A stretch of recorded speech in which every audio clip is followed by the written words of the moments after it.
Yes, welcome to Local Leadership Perspectives, and today we will want to focus on something very interesting, and we will be focusing on Leadership Grid.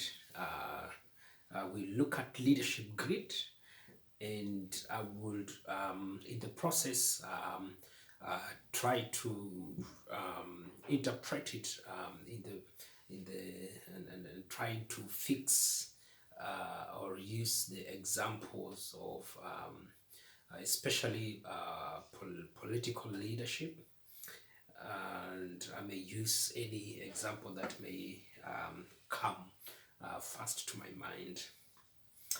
And so, as we'll be talking, I would want us also to focus on this placard here that I have drawn, and I will be coming to it shortly.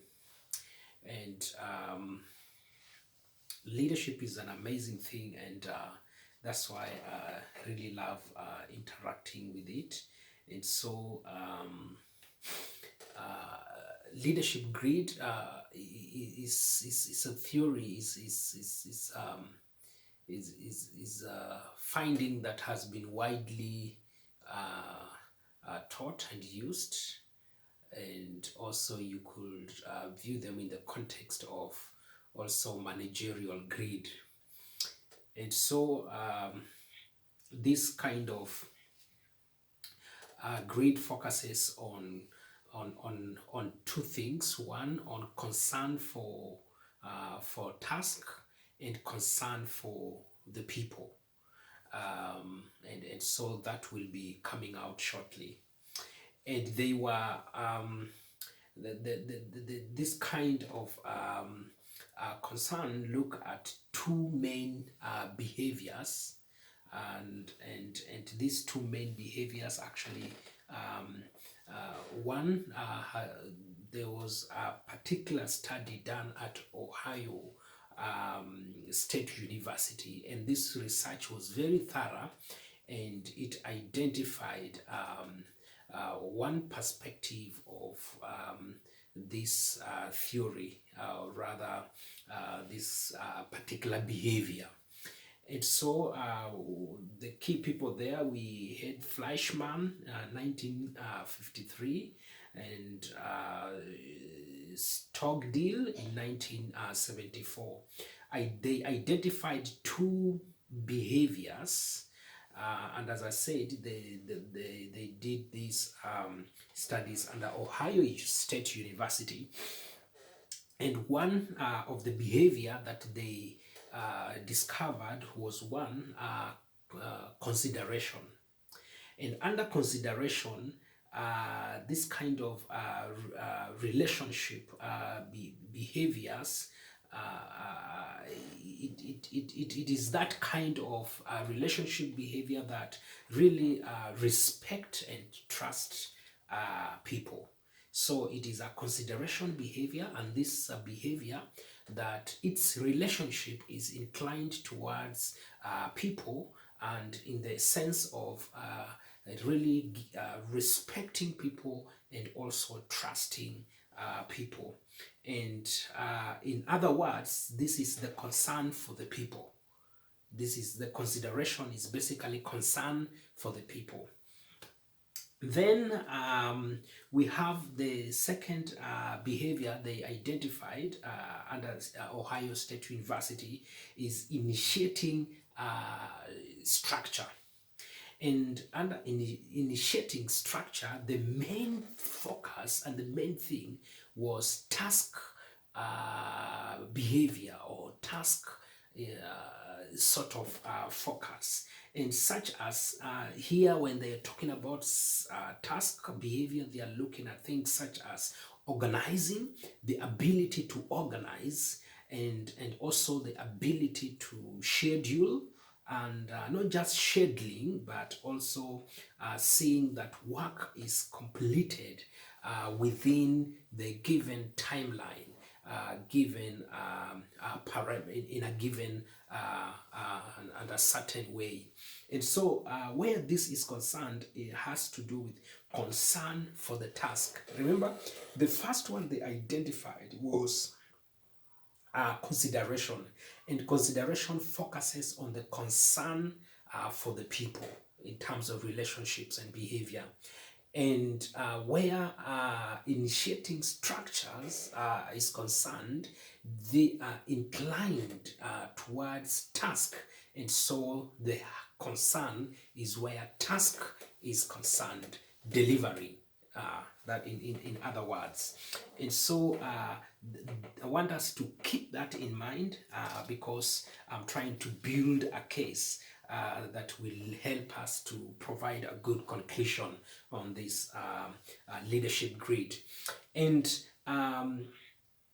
the second studies research was conducted by Michigan University, and this was facilitated. We had Katz, McBoy, and we have Morse in 1950, and then of course Nothouse 2007, such a big name where leadership is concerned.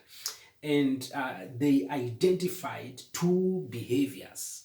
Yeah, remember the Ohio identified consideration and identifying or initiating structures, and now here Michigan University they identified again two other behaviors, and one has to do with employee orientation. And this kind of behavior is approaching employees with strong human relations and relations or orientation. And since you are approaching employees with strong kind of human relations, in other words, it means high inclination has to do with relationship and for that matter with the people. So that means the concern again is for the people, because it is inclined towards relationship with people. And then the second that they identified in their research was production orientation. Production orientation, and under production orientation, they're stressing the technical and production aspect of the job. So in other words, here it was all about delivering, task, delivering, production, and this has to do with concern for the task. So there are four serious items that I have identified here. One under Ohio University, which they identified they identified one concern for the people, and the concern which is consideration, and then the second one initiating structures, which is concern for the task. And under Michigan University, they identified again two further behaviors, and one of them has to do with employee orientation, which is inclined towards people concern, and then concern for the people, and then we have production orientation, which is inclined towards delivery in other words, task, and that has to do with concern for the task. So we are heading somewhere, so keep on following me and listening kindly. And so far, you can start viewing your political leaders either as people who are oriented or task oriented. Whether you look at, and this could apply to any leader, it could be even the politicians we have in place, it could be any other leaders in the society, people who shape opinions, and it could be religious leaders, it could be even from that small unit, family unit, there in your own capacity as a leader. If you view yourself or analyze yourself or other people, you realize that this aspect will begin to come up. So I hope by now you can begin to see either other leaders who are sort of people oriented, and others as task oriented. And so let's keep moving. Uh, and for that reason, I want us to turn to this quadrant, that leadership grid quadrant, and let me just explain it, and then we can proceed. Here there are four quadrants. The first quadrant is called country club. The second quadrant is called team leader. And then the other quadrant here is called impoverished, and the other one, which is the last one, is called authoritarian. And so here it is numbered on the extreme left. We have number 1 up to number 9, and in the middle we have number 5, and on number 1 is indicated here low, and number 9 is indicated high. And on the other side down here we have number 1 as low, which goes again up to number 9, which is high. And then here in the middle is 5.5, which is sort of a neutral ground. And the other thing that I did not include here, this side here is supposed to be concern for the people. Here, the concern for the people. And then down here, we are supposed to have concern for the result, or if you like, concern for the task. So here we have concern for the people, and then here concern for the result. Remember, we've been talking about the two identified behaviors, and these behaviors are actually exactly here, and this is what I'm going to show you in a short while. So, and then when you look here in the middle of these quadrants, for example, where impoverished is concerned, we have 1 and then 1, meaning it is low. It is low where people are concerned, and it is low where task is concerned or result is concerned. When you come here, country club, which I'll be explaining shortly. Let me just say here we have 1 and 9, so keep that in mind. Here we have 9, 9, and then here we have 9, 1. So this is really going to help us to understand the whole concept.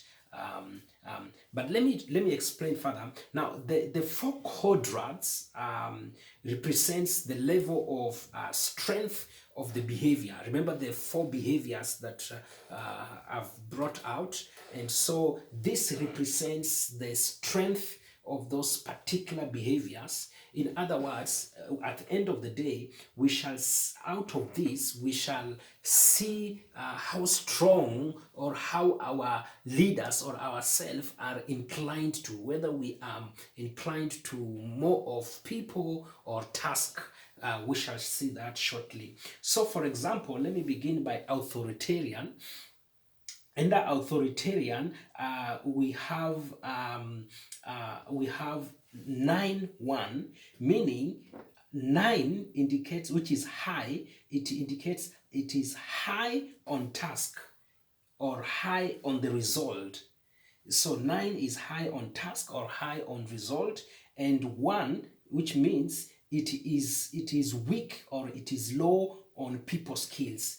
In other words, under this quadrant, if you follow under this quadrant, you are a kind of a leader, a kind of a person who is strong in terms of result, in terms of task, and you are poor in terms of result, in terms of people. I think I did the reverse. So number 9, meaning you are, in terms of task, in terms of result, you are high. But in terms of people, which is concern for people, you are low. This is under authoritarian. And now when you come to country club here, it indicates that a leader or someone is strong on people skills, here concern for people, which is 9.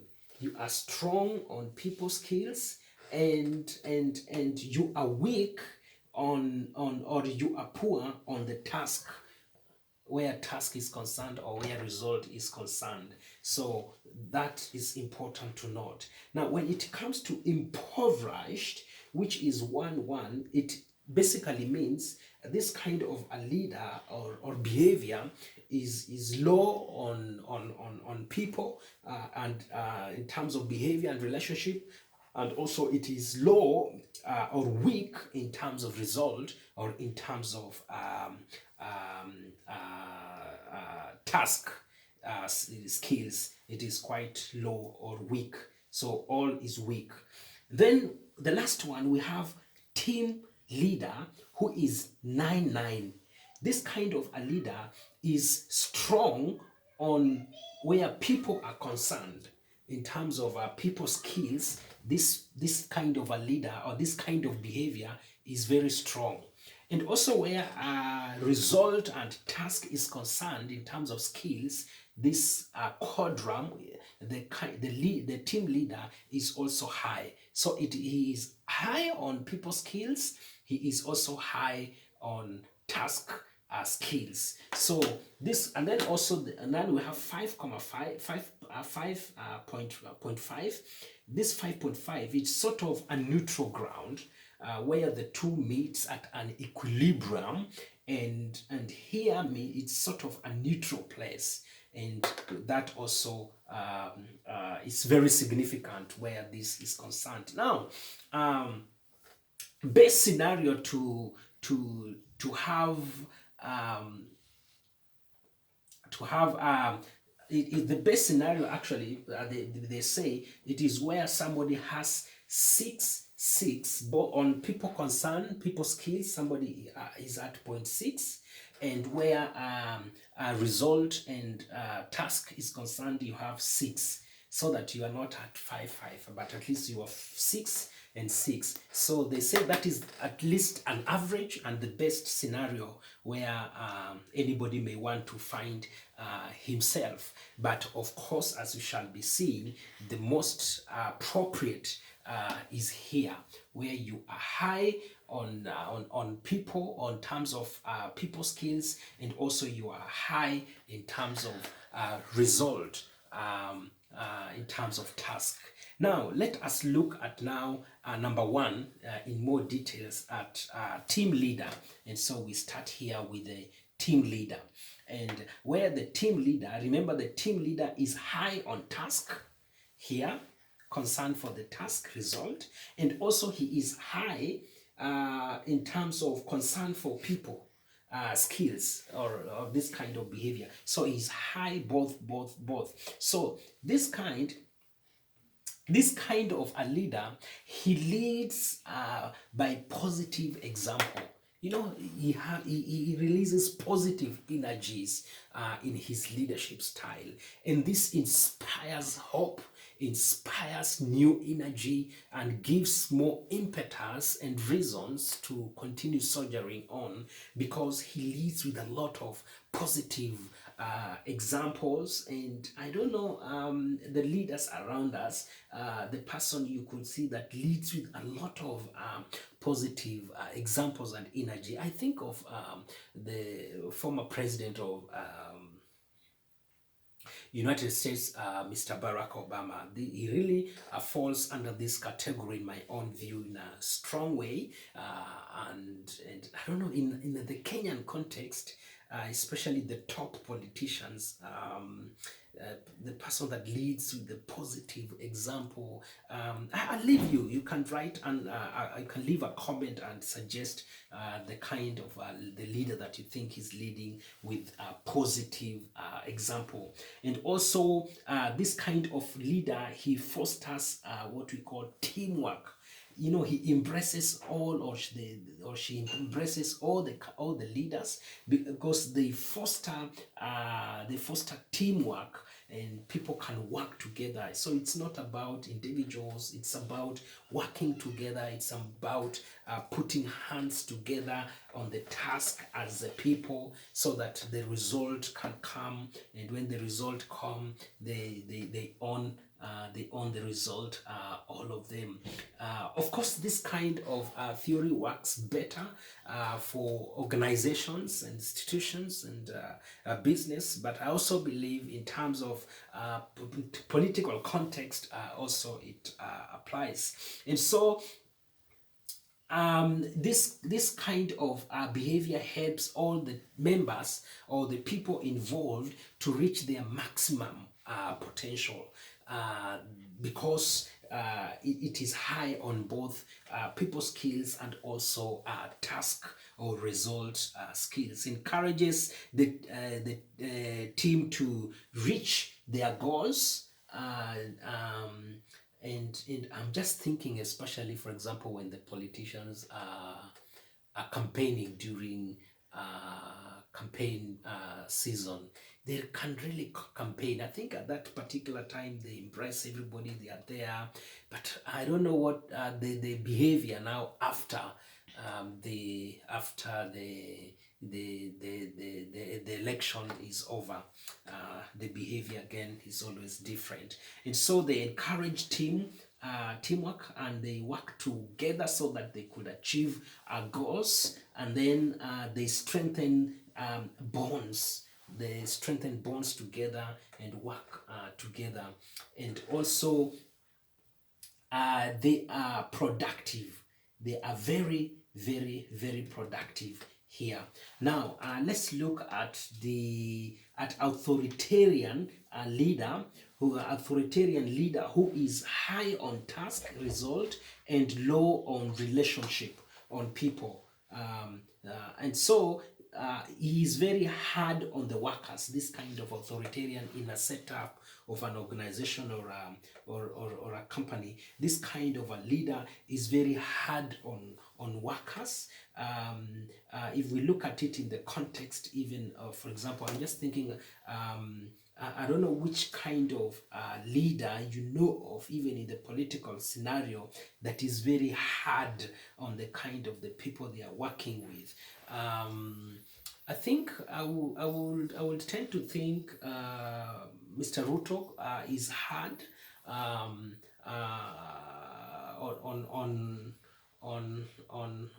workers, because he would really want them to deliver, and because that is high on task, and also the collaboration, where collaboration is concerned, it is really minimum collaboration. It is minimum because they are low on people concerned. The skills where people are concerned is very low. So this kind of a leader, really in terms of working together with others, teamwork, they are very low. They are not very good. They're not very productive. Then this kind of people, they are strict on schedule, because they are high on task. They want result, so they are very strict on schedule. Oh my goodness, they will push you. They don't care. They don't care how you're feeling. They don't care how you woke up, what is going through your life, but they want to see you really following the schedule and doing what you need to do. And also they follow rules without, in other words, they want you to follow rules without necessarily asking questions or debating, where if they say it is route A, then it has to be route A, and of course, best example could be those in the military. for them, it's all about giving orders and commands. That's why they said when you get orders from the commander, you follow the order, execute the orders, then you can later on ask questions. So that is a very good scenario, because in terms of relationship, they're quite low. What is important? They have schedule, they have strategies and structures to follow, and they need to follow strictly so that they can achieve their result, their objectives. So that is very important. Then they look for what to, sometimes because of this kind of behavior, they are always looking, in other words, if you're given an assignment, they will, and something goes wrong, then they will always blame you. They will not take responsibility. Instead, they will really blame you. And I'm just thinking about the Deputy President of Kenya, Mr. Gachagua, who, by all reasons, I have always seen him, and also the President, blame the last government, especially where the handshake is concerned, having caused some of the problems they are going through. And personally, I think that is just propaganda. And but then even the deputy president, you find he really keeps on blaming the former president, Mr. Uhuru, and every time he gets an opportunity to talk, he keeps on blaming him. And really, this it's a very good example, because they don't want to take responsibility. They are low on people concerned, and of course they want to achieve some political mileage. That's why they do that. But that kind of behavior comes out clearly from them. And the other thing also, this kind of persons are, they're very intolerant. They can't tolerate you. Think of the deputy president, and even the entire KK government, the ruling government of Kenya right now. There are a lot of intolerance element and behaviors, especially in correlation to the last government. They feel there are things that they did that they cannot tolerate them, and so I tend to think they're very intolerant. And that's why there are some of the problems they are experiencing currently, because they refused to tolerate other things that were necessary, and so that could help them to come up with good solutions. And so that is under authoritarian. Now let's come to country club. And country club here, it is 1-9, meaning it is low on task. In terms of task and result, it is very low. But in terms of relationships with people, the skills with people, it is very high. So it is low on task, result, and high on people concern. And so that means this kind of leadership, it is a kind of leadership that can work on rewards so as to maintain relationships and to maintain the status quo. Rewards as in, do this, we give you that, we reward you, we do this, to motivate and to inspire some kind of commitment and involvement. And so they work with rewards to maintain things such as discipline and allegiance. And I'm just thinking about even politics, where sometimes you find they want to hold on.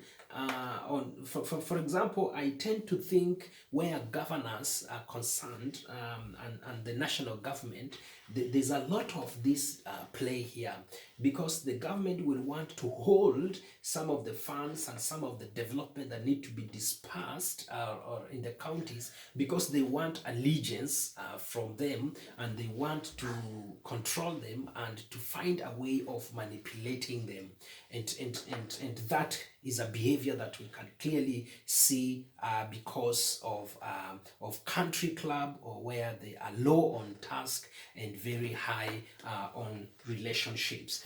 And so they don't use legitimate power sometimes because they don't want to affect relationships. You know, sometimes you can be a leader, you have legitimate power and authority that you can make very good decisions that can be made here, for example, by authoritarian who is high on task and result. But because you do not want to affect your relationship with people, you avoid taking that kind of risk. And here I think politicians really comes in handy, because you know, and I think really the former Prime Minister Raila Odinga falls under this category properly, because he really wants to ensure that he keeps his contact, his good relationship with people, but sometimes when it comes to result and delivery becomes a challenge. And this, it happens because you want to please the people, you want to reward them, you want to appear like you are with them, and then it becomes a challenge. But I think if he can balance between, for example, country leader, team leader, and authoritarian, then he can marshal and he can do something. So I tend to think so.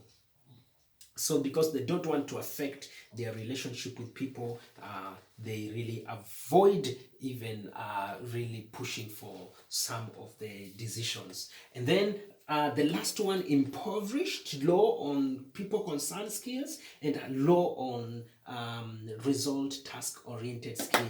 This kind of a leader, he would love to delegate a lot, and he will delegate, or she will delegate out of despair, and not necessarily because really the leader would want to do that, and allows people under who are under them to do whatever they want. It doesn't matter. It's just this kind of a leader, allow them to do whatever he wants. And I think the former president Uhuru, in my own view, especially the impression from the public, he fell under this kind of quadrant, because he appeared to be hands off, do whatever he want to do. He was not aggressive per se, and so that can easily make one to be low on people. And that's why at some point the people he was working with from the Mount Kenya, they began complaining, saying that they can't reach him, he can't take their calls. Whenever they want to meet and discuss, he was not available, because low on people, low on people skills, and low on result, because so it's not aggressive, you do not push, and so you are just there anyway. So again, this makes made him to be low on result and low on task. And so that is my view. And maybe in conclusion, the best quadrant where this is concerned, or that kind of leadership that comes out dominantly where you are concerned, or in some of the people, is at least one of them. But at the end of the day, you, depending with the situation, you will need to apply either of these. So let me reframe myself